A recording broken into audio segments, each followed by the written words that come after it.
Perfect. All right. Well, hello, everyone. Welcome to my talk on observability patterns in microservice architectures. So just a little bit of background on me. Yes, I love bubble tea, as he just said. But I'm a senior engineer at Teachers Pay Teachers. I spent all of my career, actually, in edtech so far. So I've seen edtech grow quite a lot in my entire tenure so far. But the last 2 years have been pretty different, and I'm pretty sure we can all guess why, right? So I think I can speak for all of edtech when I say that no one ever expected that we'd have to deal with the challenges that came in when the world decided to go remote. Challenges I never thought I'd see in my entire career came up.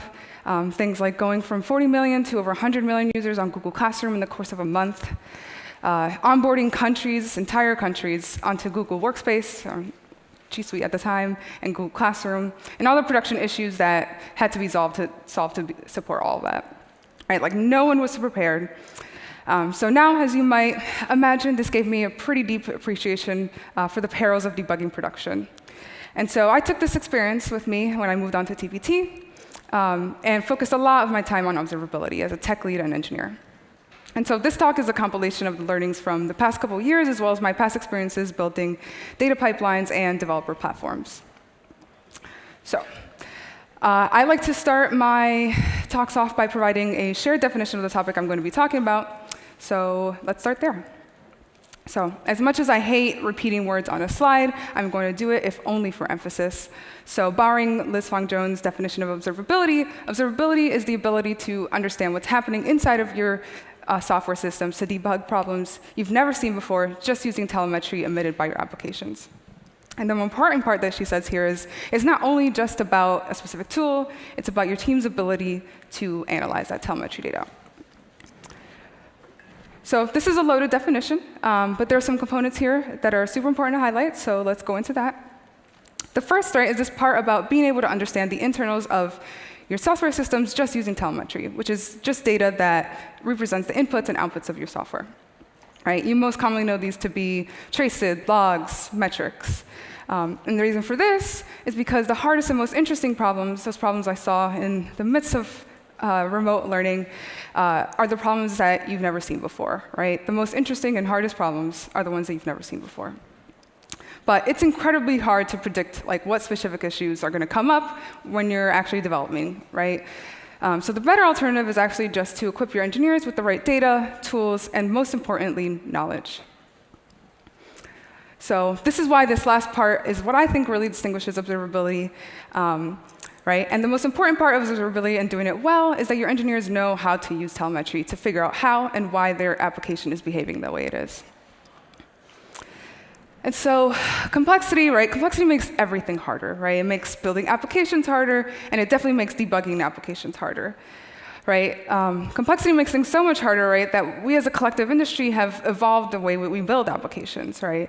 And so just like how we've evolved the way we build applications to embrace microservice architectures, we must evolve the way we debug applications to embrace this full definition of observability. So if microservice are a solution to reducing development complexity for large applications, right, true observability is a solution to reducing the complexity and debugging those same applications. All right, so yeah, microservices, observability, they're both great solutions to navigating complexity. However, there are organizational challenges that come with those, and especially that come with organizations that rush into their implementing their microservice and observability stories. So we'll go through those first. So first, right, we begin with the very common challenge of silos and drift between different teams or organizations, despite the fact that we're all operating in the same architecture. Right, one of our favorite benefits of microservice architectures, right, is the new autonomy that we get to experience, right? We love the flexibility of choosing whatever our favorite tools are and building services in the way that we think is best. But like every solution, right, there are serious downsides to that. So first, right, we lose consistency that makes knowledge more transferable between teams. And this lack of shared knowledge, right, is what leads to those serious silos. And the lack of consistency is what leads to drift. And so we see the same happen with observability, right? With the increasing number of tools, the increasing number of tools out there, different instrumentation techniques, ways of structuring our logs, gathering metrics, et cetera, right? We end up in a very similar position where context is very specific to the service or team that you're working on. So the consequences, right, of these silos are that teams end up doing a lot of duplicate work, right? And that's because we end up reinventing the wheel for what we consider best patterns or practices. And this really just points to the core problem with decentralization, right? Which is that you lose the advantage of ensuring that teams have a minimum bar of quality for how they're approaching their work. So next we have a challenge that engineers are obsessed with talking about, right? Which is the risk of having multiple points of failures. Right? We've all probably experienced the consequences of one microservice's failure becoming a point of failure for our own services. We understand this, right? And we plan for this risk. And this is true for observability too. It just takes in a slightly different form, and that's in the form of information gaps. So when we have an observability gap in our system, right, we risk not having the needed context for identifying all the contributing factors of an issue. Right? And that context might be essential for figuring out what the next steps are forward. And as we have more and more of these gaps, right, this risk only increases. So if we're unable to determine next steps because of these gaps, the failures we see in production, right, can last longer than they would have otherwise. So much like we need to think critically about how we plan for failure, we need to think critically about how the observability gaps that lead to prolonging these failures. And so really what's at the core of the previous two challenges is that there's an inherent lack of certainty, right? So that autonomy that comes with decentralization, right, means we get to coordinate and collaborate less, right? The friction there is reduced. But the danger of this trade-off, right, are the assumptions that we end up making along the way, which is the assumptions about how other teams are approaching observability. So inevitably, right, our approaches will inevitably end up conflicting, and particularly when that happens frequently, right, we risk teams no longer having trust in each other to provide the context we need when investigating an issue. And this is most definitely not an exciting state to be in, right? There are both technical and cultural consequences in allowing this to fester. So the next question is, right, how do we address these challenges while preserving the organizational benefits that come with microservices, like autonomy and clear boundaries of ownership? And so for me, that answer is by building a standardized observability platform.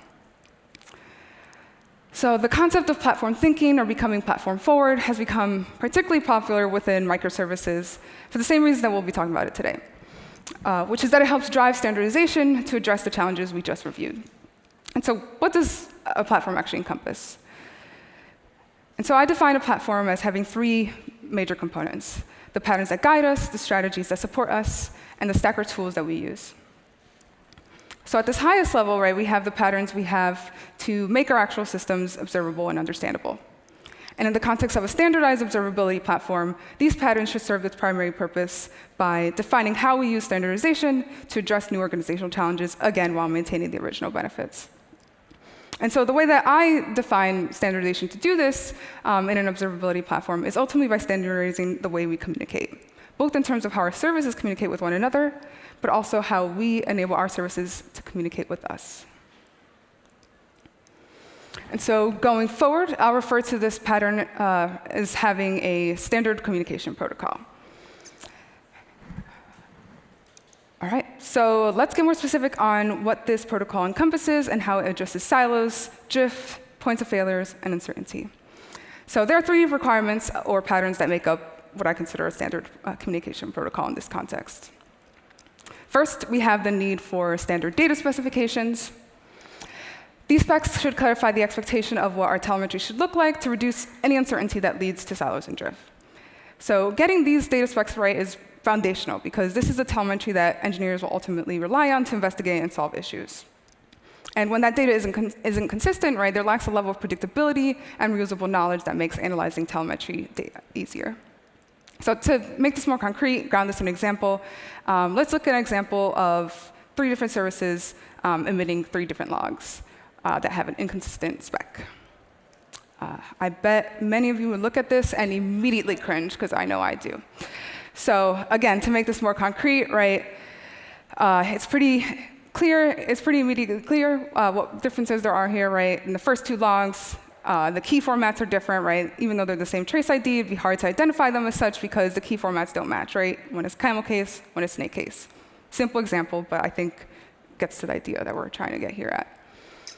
And in the last case, right, like the trace ID camel case, right, matches in the first and the third, but now it's not even the same format, right? Like that nice JSON we were dealing with earlier is a string instead. So we'd have to go through the trouble of parsing the string before even ever being able to match it to other traces. And that sort of data reformatting should absolutely never happen in an active investigation, right? That's friction that we can proactively solve by making correct and consistent formats a table stakes pattern for observability. So next we have standard context sharing. So this context sharing is governed by a set of rules for how context should be sent or propagated between services. Right? And this is important because this shared context, right, is ultimately what allows us to directly connect or correlate telemetry together. So for example, right, like having that way to have queried all those logs with the same trace ID.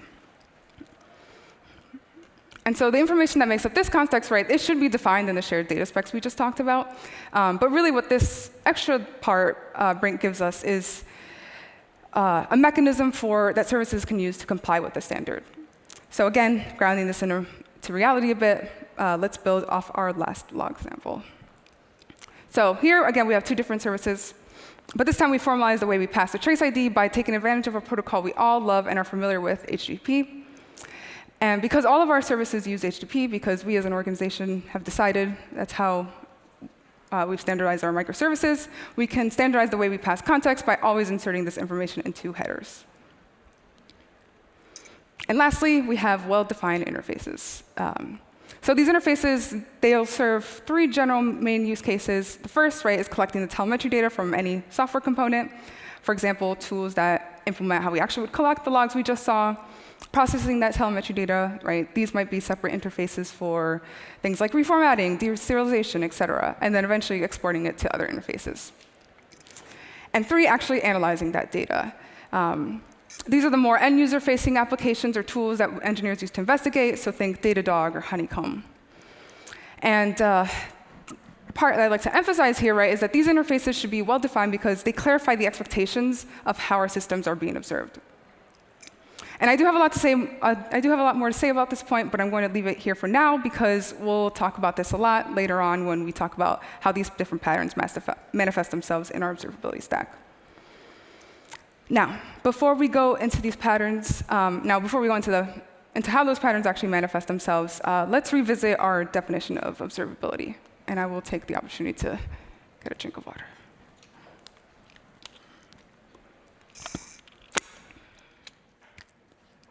Cool. Yep, so soak that definition in again. So yeah, earlier what I said about that really distinguishes observability is this highlighted part, right? About how it's really not about your telemetry tools. It's about your team's ability to analyze that telemetry. So far, we've mostly talked about the patterns that drive standardization. And in a perfect, easy, beautiful world, right, we would set these standards, we would build tools to support these standards, use these tools, and just become like really awesome at debugging production, right? Our users would come to love our products more and more and more because they can depend on us to quickly resolve any issues that come up. Right, but if you've ever built software before, you know it never works out quite that way, right? So instead, right, like every solution introduces its own unique sets of problems. And in the case of introducing standardization in the way that we observe our systems, we now have to start thinking about how we make sure teams follow those standards, and more importantly, how do we make sure that teams have the skills to use our platform effectively? So to address these challenges, I define platform support as the second component of our platform. Because a platform without adoption or engineers without the skills to use that platform might as well be a platform that doesn't exist. Cool. So before we dive into defining these strategies that support our engineers, we have to acknowledge the fact that building observable applications requires investment, right? Investment in time, investment in resources, et cetera, right? Like telemetry isn't just given to us. We have to think about observability as we're developing our applications instead of afterwards, which I think is a common pattern I see way more often than it should be. So now, having been on many product teams before, I understand the difficulty in prioritizing this work, right? It can be really easy to devalue this when you're having to decide between like investing in logging versus like investing in some new shiny feature that you know your users are going to love. And really, it's mostly when we're in the middle of an incident that we start to regret investing this time. or start to regret not having invested this time. Sorry. And trust me when I say that I speak from experience. So this tension, right, is like why we see a lot of microservice organizations embrace the idea of having a separate platform engineering team. And this organization pattern, I think, aligns well with what I've talked so far. So it does make the effort, of standardizing much easier, right? If you have a team dedicated to it more full time, instead of having to coordinate efforts between, multiple orgs or multiple teams. But just because platform engineering is taking on this work doesn't mean that we are completely safe from the social challenges of this work, right? It's just that instead of having to worry about effective coordination strategies, we have to worry about effective support strategies. And so what do these strategies look like? I think the most effective strategy for enabling engineers to build observable services, right, is to make it easy. Really simple concept, but I think it's one that a lot of folks tend to forget. So, setting the standards we reviewed earlier, right, is a huge step towards this goal. But we can also reuse our patterns from developing production-ready microservices to further serve this goal, right? And I think a common microservice pattern, I've seen at companies I've worked, right, is to standardize the way services are built so that it's easier to build production-ready services. And you see this most commonly with any, internal org-wide templates or, libraries, right? And I think we can apply this pattern here too. So we can take advantage of whatever standards we set to actually implement the interfaces supporting those patterns in a way that makes them reusable and easy to integrate throughout our entire org. And so that's what I ultimately think of as my guiding star as a platform engineer. And so just to elaborate on some benefits here, right, is the more we take on the implementation details that product teams would have to have taken on otherwise, right, the more that we not only ensure that they're following the standards that we set, but we also free up their time to tackle problems that actually can't be automated or implemented away so easily. And so one of those harder problems, right, that can't be easily automated or implemented away goes back to Liz's point about building up our team's collective ability to analyze telemetry. Right? And again, most important part of observability, and this is why the time that we save by consolidating efforts to build the tools that support us in analyzing telemetry is so crucial. Because the biggest investment that organizations need to make with respect to observability is providing engineers time to invest in their skill set. So defining support, I think, is always very challenging, having worked on many developer-facing teams. But the best thing I think I've ever done to support the teams internally is standardize the way that we train folks for on-call and what our actual on-call looks like. I know a lot of us here onboarding and training and cringe. I definitely do too. But it's hard to do well. But I think if you begin to start thinking of it less as just onboarding and more as an essential feature of how you do engineering, you'll start to actually see the value come out of it. And one of the advantages of standardization, right, is that knowledge is easier to share because we're purposely building with the intention of shutting down silos. And then lastly here, the most effective long-term strategy, right, is working to embed observability into your culture. So fundamentally, right, this means consistently reinforcing the idea that observability is a crucial part of what it means to manage production services. It is not a nice-to-have. It is an essential part. So the strategies we just talked through now lay some foundation for that. But there are plenty of other ways we can reinforce this, right? Culture change, I think, tends to come in two ways, bottom up, top down. And when executed together, right, I think these two approaches become a particularly effective force for driving prioritization. Right? And so this is LeadDev conference, right? So at least a good chunk of us are engineering managers, tech leads, some engineer in a position, and some leadership position. And as engineers in these positions, we can take on the work of driving this top-down and bottom-up change. So for me, this has meant working with my engineering peers and cross-functional partners like product to get their buy-in that this work deserves prioritization. And so for product folks, right, tying this back to your users, right, that's what unifies us ultimately, right, is that we care about our users. Right? Users want reliable application experiences, right? This is not just a thing that engineers want to do because it's fun for us, right? It's important to our users. And so it's really our job to translate how the technical investment we make in observability translates into user and business impact. So luckily for us, the industry has already thought about how to do this pretty effectively, which is why I've spent a lot of my time at TPT driving the adoption of SLOs, or service level objectives. I'm not going to go into too many details here of what this work looked like because it truly could be its own separate talk. But the important takeaway here is that SLOs provide a clear decision framework that makes it easier to hold your culture accountable to your reliability needs. And I'm going to take another sip of water.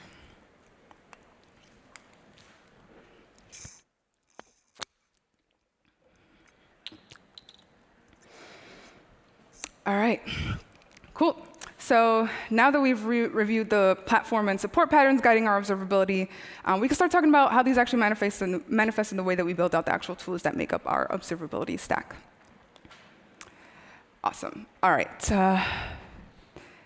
So what even is an observability stack, right? What's the purpose of it? And so an observability stack is basically the collection of interfaces or tools that facilitate service-to-service and architecture to engineer telemetry communication. So if you remember the interface pattern from earlier, introduced this idea that separate concerns should be handled by separate interfaces. I briefly mentioned the use cases back then, but just to reiterate them and put them into a larger context, let's review them again. So again, right, the goal is to facilitate communication between our architecture and ourselves, engineers. Right, our architecture uses standard communication patterns to generate telemetry. Our tools, the end user-facing ones I mentioned, like Datadog or Honeycomb, receive all that telemetry so that we have access to it as needed. And so how do we go from generating our telemetry to actually receiving it? Right, and the answer is that we need some layers of abstraction to facilitate this. And so I'll roughly refer to this as the communication layer of our observability stack. Ooh, went back too far, sorry. No, I didn't. Cool. All right. Yeah, so there are many design decisions that you can make, right, in terms of how you separate out these different concerns, specifically the ones with respect to your communication layer. But I'm going to use my data eng background here and split it into three phases that roughly correspond to an ETL data pipeline, which for folks who are unfamiliar with that, right, stands for extract, transform, load, but we'll use collect, process, and export generally. Cool. So this first part, right, is just, again, collection, right? It instruments telemetry from your applications. Second part, right, that further processing part, right, reformatting. And then the last part, actually exporting that to your end user applications. So now that I've reviewed those different parts of the communication layer, we'll shift our focus back to talking through the patterns that we should apply throughout this pipeline. Well, so first, let's talk about two important design principles that should guide our stack. So the first is that our communication layer needs to be reliable, right? So in addition to the actual pipeline being reliable, right, reliability here also means that the telemetry itself is also reliable. This means in addition to minimizing data loss and duplicate data, we want to make sure that our data is accurate or complete, right? And completeness should always be defined by our standards that we talked about earlier. And so the next design principle we have is richness, which expands how we think about telemetry to include additional flexibility that allows us to collect data specific to the service and environment that it's being emitted in. So I kind of talked around this point a little bit earlier, but part of defining the specs for telemetry is also defining how a service would emit service-specific data. And the reason this is so important, right, is because this is how we ultimately solve unknown unknowns, right? It's not always clear what data is going to be helpful or not when you're in an investigation. So we should always generally try to bias towards collecting information that can't be found elsewhere. I think a common thing I see amongst engineers is like this hesitancy to embrace high-dimensional, high-cardinality data, and that is an anti-pattern, I think. So what do these design principles look like in practice? So I'll review 4 best practices that you can use to build a robust communication layer. All right. Oops. Sorry, I switched too soon. All right.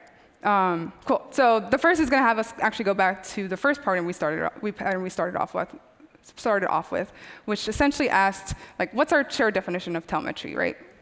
I posed this question and why asking and answering this question is important, but I didn't really give you an answer outside of like a vague reference to the fact that like traces, logs, and metrics are a thing that exist.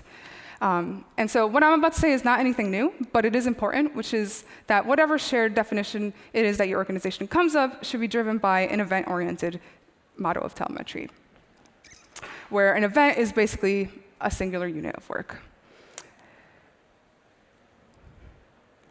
And so this is because being driven by events rather than being driven by traces or logs or metrics removes the limitations that we commonly put on ourselves by caring about one of these more than the other. Right? In an event-oriented world, the best insights we get from analyzing telemetry data are the insights that we get from piecing together these different ways of interpreting telemetry. So in other words, it becomes less about a singular trace or a singular log, metric, et cetera, right? It becomes more about here's the thing that happened, the event that happened. How can I use my trace data, my logging data, my metrics to figure out why, and how this event even came to be? All right? And this is a flexibility we don't always give ourselves when thinking about observability. We see traces, metrics, and logs as completely separate things, completely different things when they're not. They're just different representations of the same information. Cool. So now that we have these beautifully defined definitions of telemetry oriented by events that we can fall back on throughout our pipeline, let's talk about what our next steps forward. And so that would be instrumentation. Cool. All right. So again, we can see the influence of standardization pattern from earlier. And again, just reiterating, the biggest benefit of standardization, is the certainty it gives us. And when we talk about our data needing to be reliable, what we really mean to say is that we need to be certain of what's going to look like, right? And so since instrumentation is ultimately what creates telemetry, it's important that the way we instrument our telemetry is consistent. That way, we all have a baseline understanding of what we can expect our events to look like. Which brings us to the next two steps, two next best practices, which is using auto instrumentation first, and then using manual instrumentation strategically. And I'm going to take a second to. Well, I am running up on time, so I'm going to go through this a little faster. All right, so auto instrumentation. Right? That should be your first strategy for instrumenting your application, since it's the best way to ensure consistency, right? Now, sometimes you might need actual manual instrumentation, to annotate context that's specific to your architecture. But generally speaking, this should be complementary to auto instrumentation instead of a replacement. So we have one more section.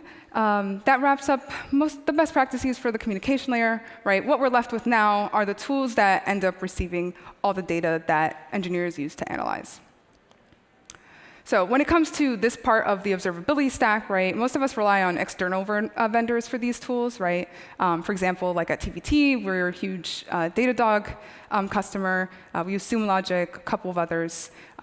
What that stack looks like for everyone is different usually, But the point is most of us are not building our own homegrown observability tools, So instead of focusing on design patterns like we did in the last section, we'll focus more on criteria patterns we can use to inform the way we choose tools, since a lot of us are doing that. As engineers. So when it comes to choosing tools, both generally, but I'll of course ground this in observability tools. I think of it as an exercise of managing complexity. We engineers already have to learn so many tools, and we should always be purposeful about introducing any new ones. So what does this purposefulness look like? So first and most obvious, is what gap does it actually fill? We want to have access to functionality that will enable us to debug, But we want to be careful about introducing redundancy, both in terms of functionality, but also in terms of introducing multiple data sources to reference, The consequences of that kind of redundancy, is having multiple sources of data that could have conflicting information. I've definitely been in that situation where I have certain things in Datadog, and that's the same things in Sumo Logic, and they don't match up. So how do I figure out which is the right? And two, having multiple ways of doing the same thing, Again, leading to diverging practices, which we're trying to avoid all to begin with, And this is this is the point of view you should be starting from. So secondly, is how compatible is it with our platform vision, How compatible would it be for both your core architecture and your observability stack? Would it require you to take on additional complexity by supporting new interfaces, or can you reuse our existing interfaces for collecting, processing, exporting?